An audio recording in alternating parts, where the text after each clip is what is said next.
Every year, many thousands of people receive the gift of life, a life-saving transplant of a heart, kidney, liver, lungs, pancreas, or intestines. And thousands more people receive corneas and other tissues that restore sight and health. Transplantation is one of the great medical advances of our time. How does it work? It all starts when someone's organ begins to fail, and that person will need a transplant to survive.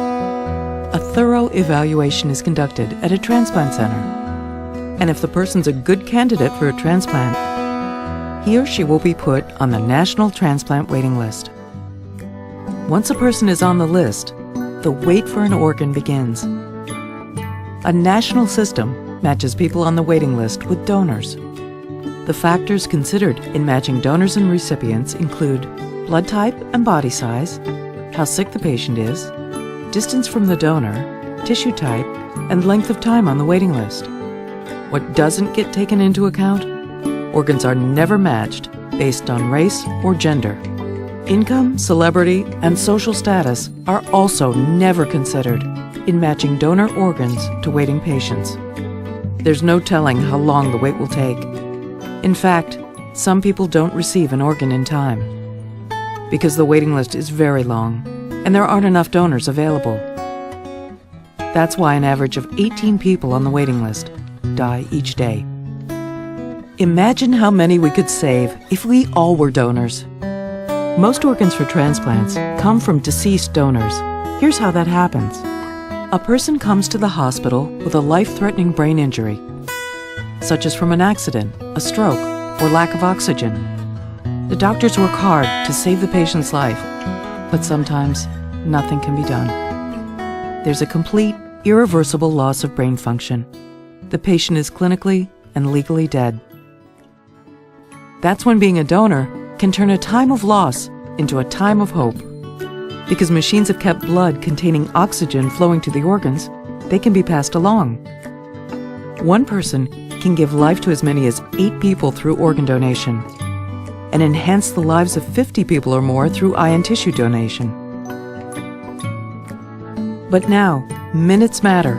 Matches must be found, and transplants must happen quickly. The hospital contacts an organ procurement organization, an OPO.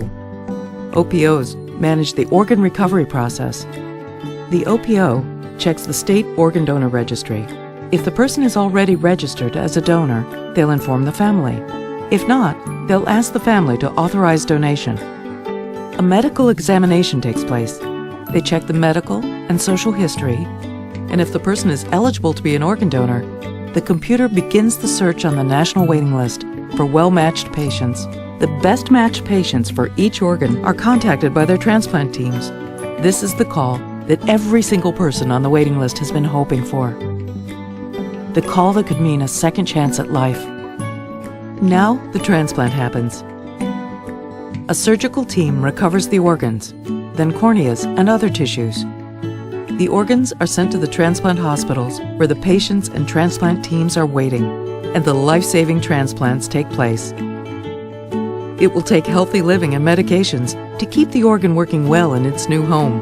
But some wonderful person has given the most precious gift of all, the gift of life.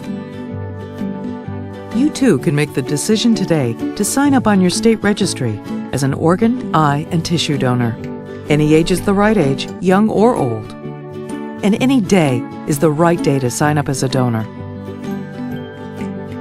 You can register through your driver's license office, or you can sign up right now, online. Remember to tell your family so they can support your wishes. More than 100 million people have already signed up, but we're all needed to save more lives.